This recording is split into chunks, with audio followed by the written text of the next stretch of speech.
Coulomb's law क्या बोलता है?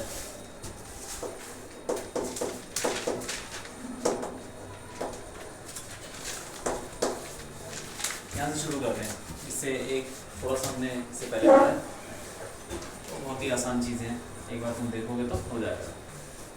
मैं वीडियो भेज दूँगा, ठीक है। ये क्या बोलते हैं? Coulomb's law states that force between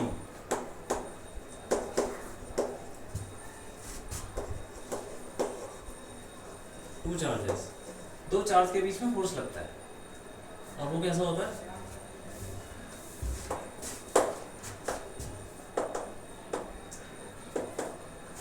directly proportional to both the charges.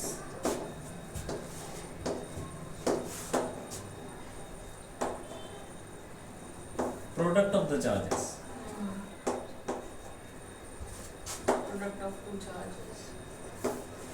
Product of the charges and Inversely proportional to the distance between them. To the square of the distance.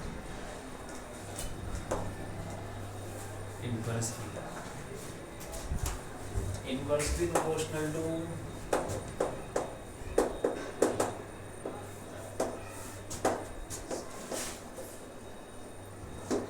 square of the Distance.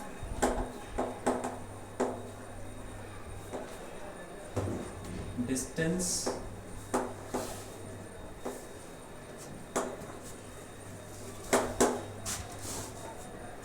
between them। मतलब ये कुछ नहीं है, दो forces है, दो charges हैं, Q1 Q2, इनके बीच में डिस्टेंस ले लो R, तो ये इस पे फोर्स लगाएगा, वो उस पे फोर्स लगाएगा, एक दूसरे पे फोर्स लगाते हैं। तो अगर ये मान लो दोनों पॉजिटिव चार्ज है तो क्या होगा? रिपेल करते हैं, पता है ना? हाँ।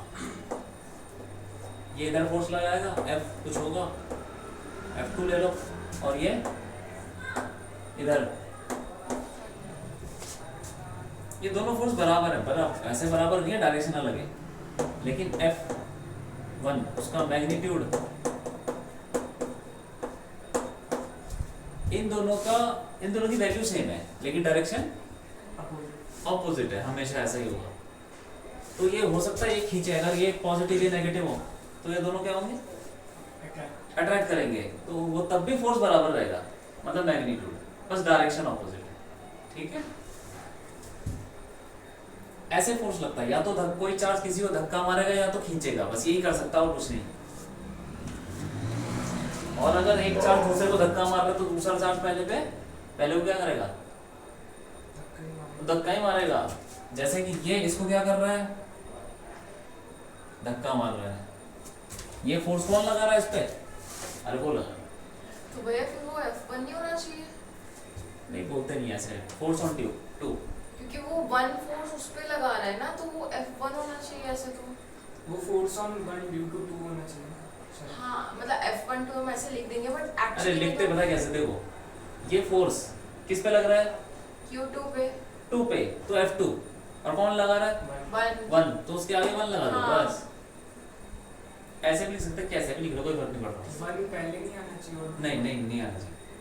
Force on 2 due to 1, force on 1 due to, तो 1 2 ही हो जाएगा। लेकिन तुम मत लिखो, क्या फर्क पड़ रहा है, उससे कुछ नहीं हो रहा, इसकी कोई वैल्यू नहीं है। तुम यहाँ पे FA डाल दो, FB, कुछ भी डाल दो अपनी मर्जी से, ये तो बस ऐसे किताबों में लिखा रहता है, फालतू की बात है ये, और कुछ भी नहीं है। तो F12 और F21 का मैग्नीट्यूड तो मैग्नीट्यूड सेम है, वैल्यू सेम है, ठीक है, और लगता है ये हमेशा ऑपोजिट है। और इसका फॉर्मूला क्या होता है? F12 बोलो चाहे F21 बोलो, जो मर्जी बोलो, K Q1 Q2 अपॉन में R, ठीक है। हाँ, तो उसने ये बोला था कि प्रोडक्ट ऑफ द चार्जेस के प्रोपोर्शनल है और इनवर्सली प्रोपोर्शनल टू R² है। और हम प्रोपोर्शनलिटी हटा देंगे तो क्या आएगा? कांस्टेंट। ये रहा वो कांस्टेंट, और K क्या होता है? K कांस्टेंट होता है यार, कुछ भी, इसका कोई नाम नहीं है। और ये किसके बराबर होता है? 4 पाई नॉट 1/4 पाई एप्सिलॉन नॉट, हाँ एप्सिलॉन एप्सिलॉन नॉट बोलते हैं इसको। और ये भी कुछ चीज होती है, इसकी वैल्यू कुल मिला के ये होती है 9 × 10 की पावर 9, 9 ठीक है। के की वैल्यू, इसकी यूनिट बता दो जल्दी से, के की यूनिट बताओ। कुछ भी नहीं होगी कुछ भी नहीं, अगर यहाँ से एप्सिलॉन देखो। की। अच्छा ये क्या चीज है, अच्छा ठीक है ठीक है ठीक है। फोर्स, ये क्या है, डिस्टेंस का स्क्वायर, तो मीटर स्क्वायर हो गया, हाँ तो newton metre metre square square, charge और ये कूलम कूलम कूलम स्क्वायर, हाँ। तो नीचे जाएगा तो क्या बन जाएगा, newton metre square upon coulomb square, तो न्यूटन, ठीक है, newton metre square upon coulomb square, के आ गया 3 यूनिट। तो के की वैल्यू ये है।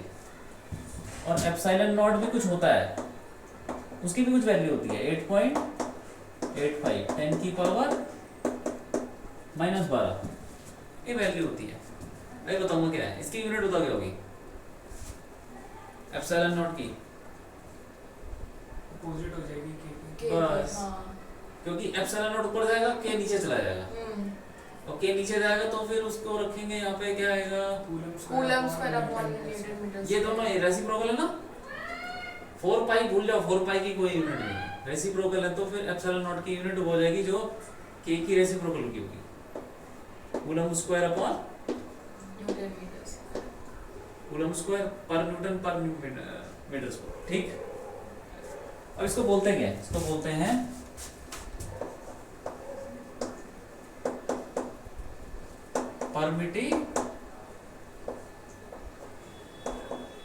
Permittivity of free space.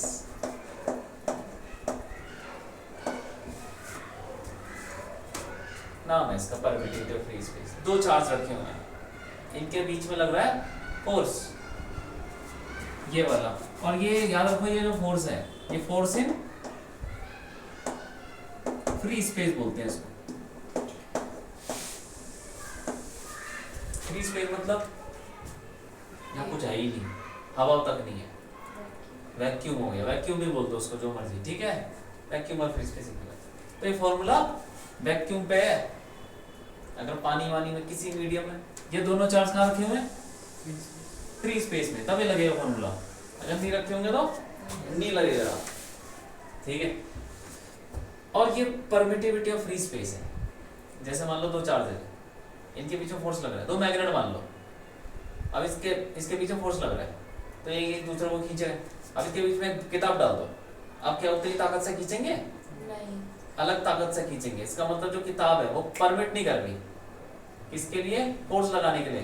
Force लगाता कौन है, एक मैग्नेट का मैग्नेटिक फील्ड, तो जो बुक है जो बीच में खड़ी हो गई, वो मैग्नेटिक फील्ड को पास नहीं होने दे रही, तो उसको बोलते हैं परमिट करना कोई मीडियम, अलग अलग चीजें। अब मैं उसके बीच में क्या रखूंगा, कागज रख दूंगा पतला सा, तो वो ज्यादा सारा परमिट कर देगा लगभग।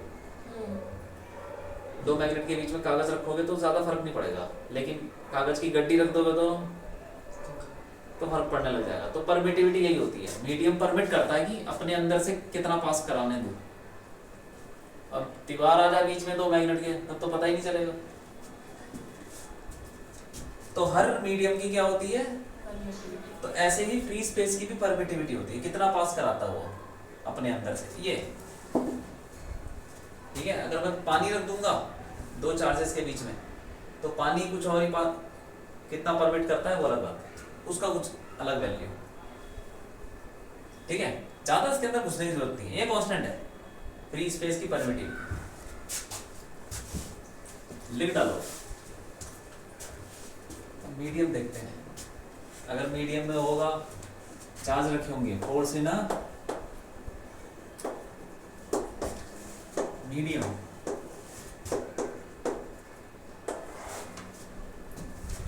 मान लो कि दो चार्जेस हैं Q1 Q2, और इसमें मान लो किसी मीडियम में रखा हुआ है, पानी होगा, कुछ होगा, मिट्टी मान लो, नहीं हो सकता, तो फिर फोर्स क्या लगेगा, तो फोर्स देखो ऐसे, force in medium is equal to force in vacuum और फ्री स्पेस, एक ही बात है, ठीक है। Force in vacuum upon epsilon r, ये एप्सिलॉन नॉट था ना, वैसे एप्सिलॉन आर है। ये रिलेटिव है इसका। हाँ, तो इसको क्या बोलते हैं? Relative Epsilon. परमिटिविटी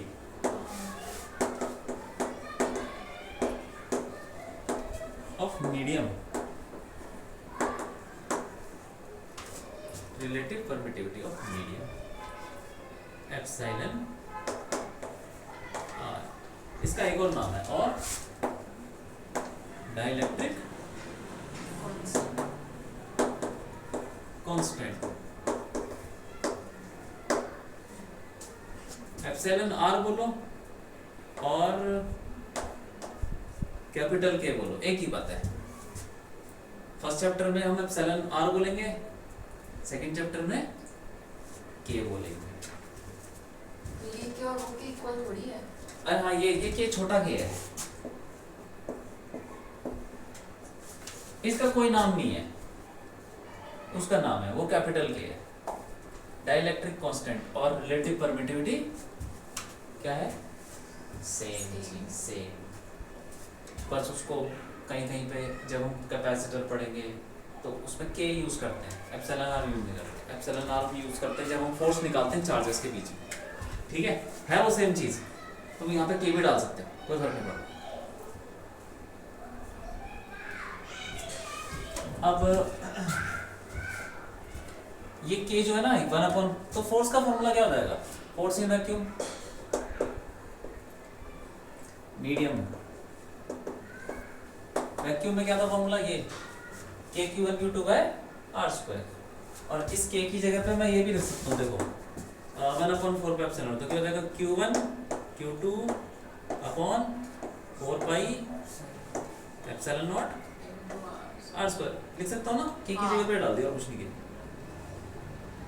अब वो ध्यान दो, Q1 Q2 upon 4 pi epsilon not, और एप्सिलॉन आर भी है साथ में लिख दो, और क्या हो जाएगा? आर स्क्वायर लिख सकते हैं ना ऐसे, कुछ नहीं किया, बस आर स्क्वायर एप्सिलॉन आर आ गया नीचे। और इन दोनों को हम ऐसे भी लिखते हैं, Q1 Q2 4 pi epsilon, simple epsilon और कुछ भी नहीं, आर स्क्वायर। और ये एप्सिलॉन क्या चीज है? इसको बोलते हैं एब्सोल्यूट परमिटिविटी।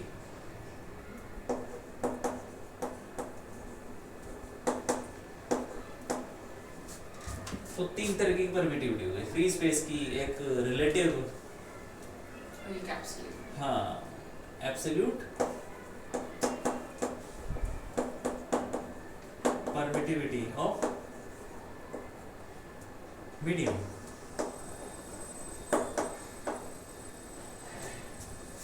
ठीक है, epsilon is equal to epsilon is equal to किसके बराबर हो? Epsilon naught epsilon r. Epsilon naught epsilon r को ही एप्सिलॉन बोल दिया। ये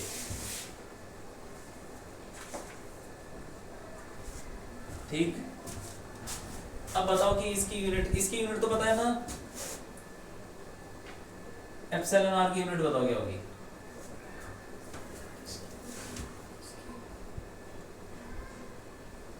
सेम। बोलो जल्दी बोलो।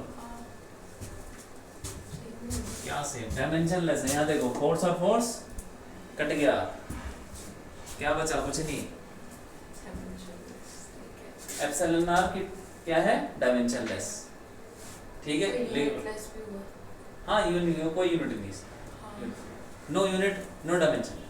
रिलेटिव, अच्छा हाँ, वैसे भी रिलेटिव है तो वैसे भी नहीं पॉसिबल। हाँ, और एब्सोल्यूट परमिटिविटी इसकी एप्सिलॉन की बताओ। एप्सिलॉन आर जो है वो तो यूनिटलेस हो गया। एप्सिलॉन नॉट के बराबर ही होगी ना। हाँ। उसकी तो, क्योंकि एप्सिलॉन आर तो यूनिटलेस है, तो बचा सिर्फ एप्सिलॉन। एप्सिलॉन आर की कोई यूनिट नहीं है, हाँ, तो जो एप्सिलॉन नॉट की होगी वही एप्सिलॉन की हो जाएगी। ठीक है, याद रखना है सब। Epsilon r is unitless. लिख लो, लिख दो।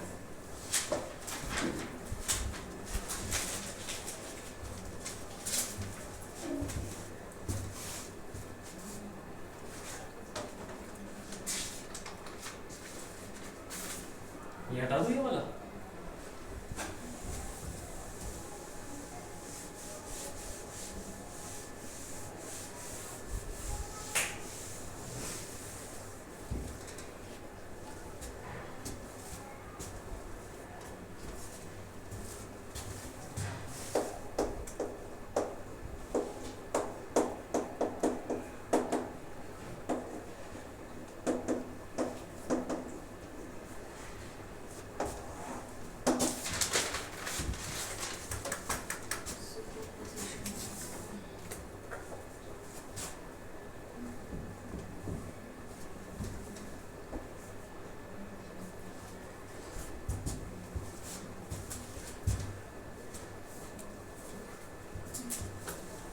सुपरपोजिशन प्रिंसिपल क्या होता है? ये ऐसा होता है, देखो सपोज यहाँ पे 2 3 4 5 चार्ज कुछ भी पड़े हुए हैं, इसको बोल दो Q1 Q2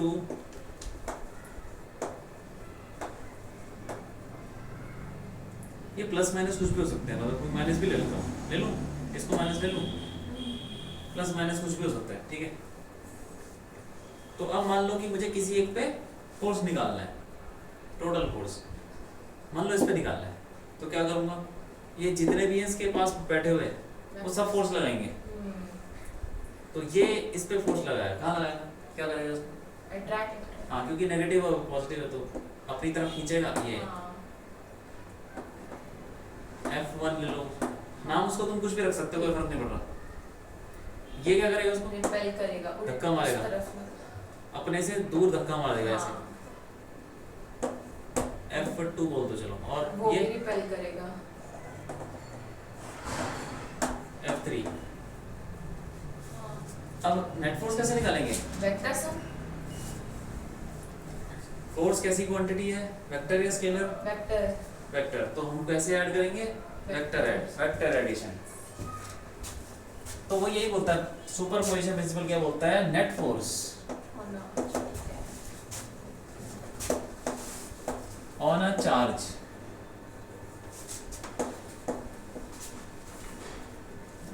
due to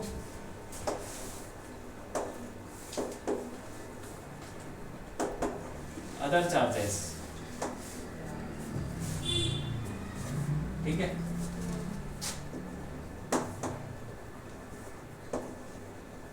is the vector sum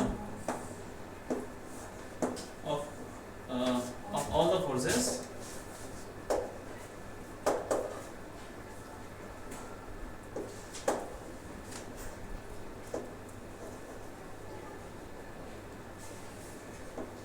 other charges by other charges taken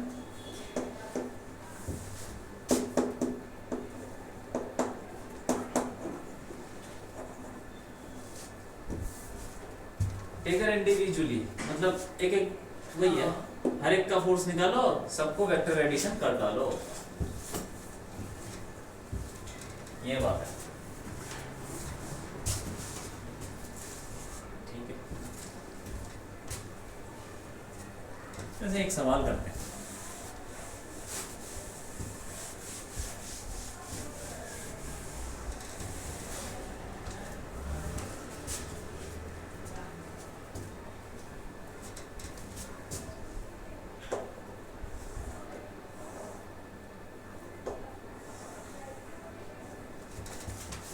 ये ट्रायंगल है और यहाँ पे ऐसे मान लो कि ये Q चार्ज रखा है, Q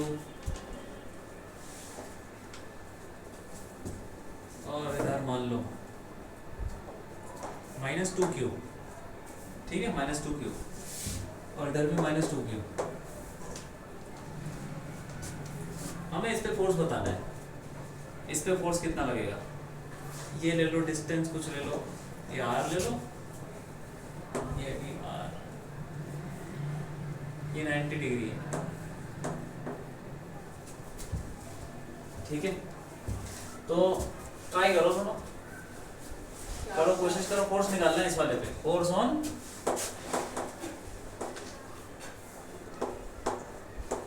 क्यू वाला, अच्छा गलत नहीं होगा डायरेक्शन।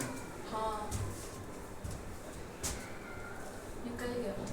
देखो ये इसको इधर खींचेगा यार, हमें किस पे फोर्स निकालना है, क्यू पे, तो क्यू पे देखो, क्यू पे कितने फोर्स लग रहे हैं, ये वाला इस पे इधर लगाएगा, उसको कुछ बोल दो, तुमने तो सेम ही ले लिया F, अब पता नहीं सेम होगा नहीं होगा, हो भी सकता है F1, और ये इस पे लगाएगा कहाँ, ऊपर ऐसे, उसको F2 बोल दो, दो फोर्स लग रहे हैं ना, F1 बताओ क्या होगा, माइनस के Q 2q square upon r square. F1 क्या होगा बोलो, K Q1 Q2, अच्छा हाँ ये पॉजिटिव हो जाएगा, ठीक है, K Q1 Q2। हाँ और देखो एक चीज याद रखनी है, फोर्स के फॉर्मूले में जब भी हम ऐसे निकालते हैं माइनस नहीं रखना, क्योंकि माइनस तो बस ये बताता है कि खींच रहा है कि धक्का मार रहा है, और कुछ नहीं बताता, ठीक है। तो फॉर्मूले में माइनस नहीं रखना, ये खींच रहा है, ये हमने माइनस से पता, माइनस में से ये बताएगा कि ये खींचेगा कि धक्का मारेगा, बाकी इसका और कोई काम नहीं है। ठीक है। तो फॉर्मूले में बस मैग्नीट्यूड रखना है, क्योंकि मैग्नीट्यूड ही निकाल रहा है भाई, K Q1 Q2 upon R square, हाँ। और F2 बताओ, F2 बोलो, K Q1 कितना है, क्या लिखूं क्या, 2Q, फिर बस हाँ, दोनों चार्ज लेना अपॉन, ये दोनों तो सेम ही लग रहे हैं, हाँ सेम है, हाँ सेम है, इसलिए F1 F2 का हम F ही लिख सकते हैं, ये लो F ले लो, F ठीक। अब ऐसे देखो दो फोर्स लग रहे हैं F और F, अब इसका अगर निकालना है नेट, F नेट निकालना हो तो हम एक फॉर्मूला लगाते हैं, कौन सा,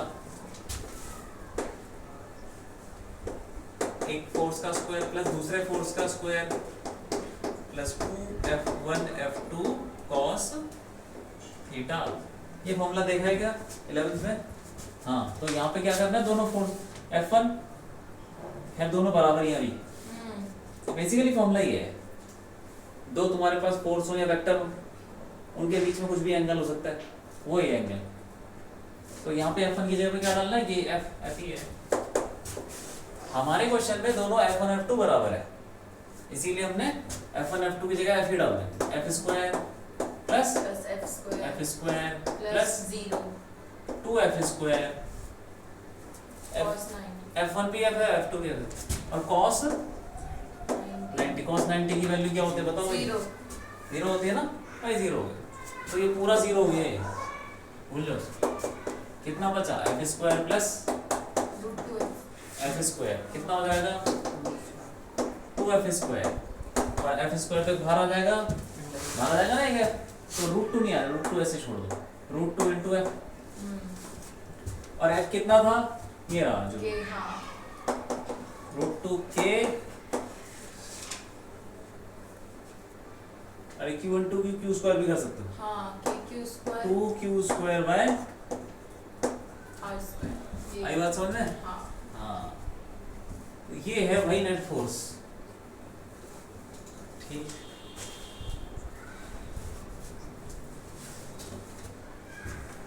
बस और क्या है, कुछ भी नहीं है।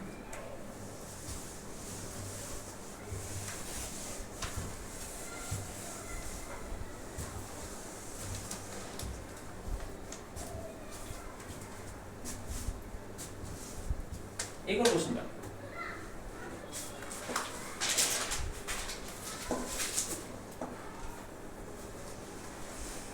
ठीक है।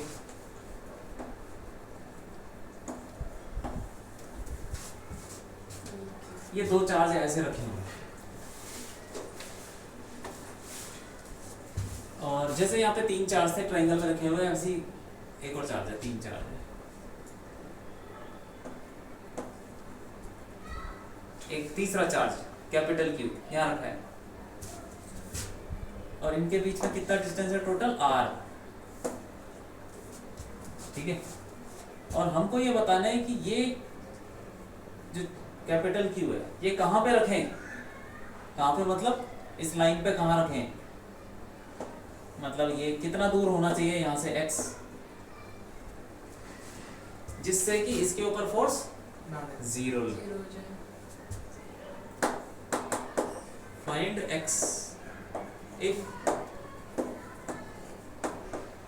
इसको ऐसे बोलते हैं q इज इन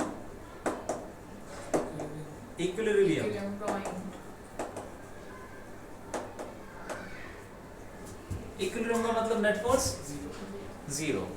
तो मतलब अब इस पे बताओ कौन कौन लगा रहा फोर्स, इस पे आ जाओ बस, इस पे कौन लगाएगा फोर्स, क्यू q और Four और q कहाँ लगाएगा, opposite direction. इधर, राइट। ऐसे q कैसे Repel करेगा खींचेगा ना? कि धक्का मारेगा, repel. हाँ वो पता नहीं हमको कैसा फोर्स है, लेकिन जो भी है मान लेते हैं कि सारे पॉजिटिव है। क्यों पता क्यों नहीं, क्योंकि प्लस क्यू है ना वो। हाँ प्लस ये वाला इसको धक्का मारेगा, और ये धक्का मारेगा कहाँ, कैसे कैसे, डायरेक्शन बताओ, हाथ से बताओ, हाथ से बताओ, हाथ से। ये इस तरफ क्या होता है, उंगली से बताओ ना, लेफ्ट साइड। ये ठीक है। तो अब ये अगर नेट फोर्स 0 है तो उसका मतलब दोनों फोर्स इक्वल है। इक्वल और ऑपोजिट, ऑपोजिट तो है ही, इक्वल भी होने चाहिए। तो इसको F1 बोल दो और इसको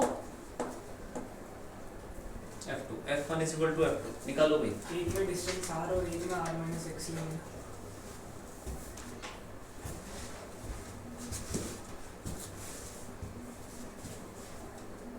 इक्विलिब्रियम में कब होता है, अगर दो फोर्स लग रहे हैं तो दोनों ऑपोजिट होने चाहिए और इक्वल बराबर होने चाहिए, ठीक। हाँ सोच के बोलो, ये R है, ये X है, ये कितना हुआ, कितना हुआ ये R, ये X, तो ये कितना R माइनस एक्स। अब फोर्स निकालेंगे हम दोनों फोर्स, K बड़ा Q 4Q ये जो लगाना है इसमें अपॉन R माइनस एक्स का स्क्वायर इज इक्वल टू किसके बराबर होना चाहिए, k q q upon x x square। ठीक है। ये काट दो उसको, जो भी कट रहा है सब हाँ सभी कट गए क्या? हाँ 4 बचेगा बस, 4 Four। बच जाएगा, बाकी कट जाएगा। ठीक है, तो ये आ गया 1 upon x R minus 4 upon R minus X का square is equal to 1 upon, x square इधर रूट हो जाएगा। ठीक है। कुछ नहीं किया, फोर्स को बराबर रख दिया यार। अब क्या करें, अब रूट ले लो दोनों साइड, रूट लेना आता है, बताओ रूट लेके क्या है, बताओ। दोनों तरफ रूट ले लो, दोनों तरफ रूट, ये लो ऐसे ले लो, क्या आएगा बाहर, 2 और 4 का तो 2 नहीं आ जाएगा, और नीचे से क्या आ जाएगा, वो स्क्वायर है तो एक बाहर आ जाएगा, क्यों R माइनस x उस तरफ बता जाएगा।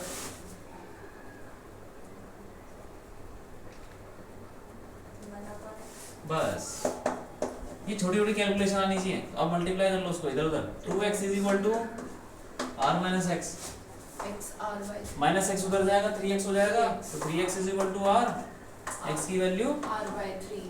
हाँ यही आ रही थी। हाँ ये और दूसरी 2 r by 3 है सिंपल। मैं तुमको तरीका बता रहा हूँ कैसे करना है ऐसे सवालों को, ठीक है। ये बात है।